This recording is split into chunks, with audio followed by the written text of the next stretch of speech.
Hello, everyone. Let's see today the submission settings in the immersive learning settings. In this section, you can customize the submission settings for your users. You have the ability to control how many submissions are allowed per user device.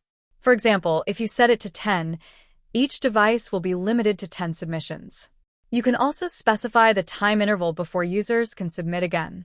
By setting the time left before next submission to 30,000 minutes, it means users will need to wait that duration before submitting another entry.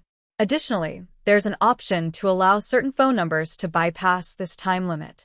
You can list these phone numbers, one per line, and those specific users will be able to submit again before the time restriction is over.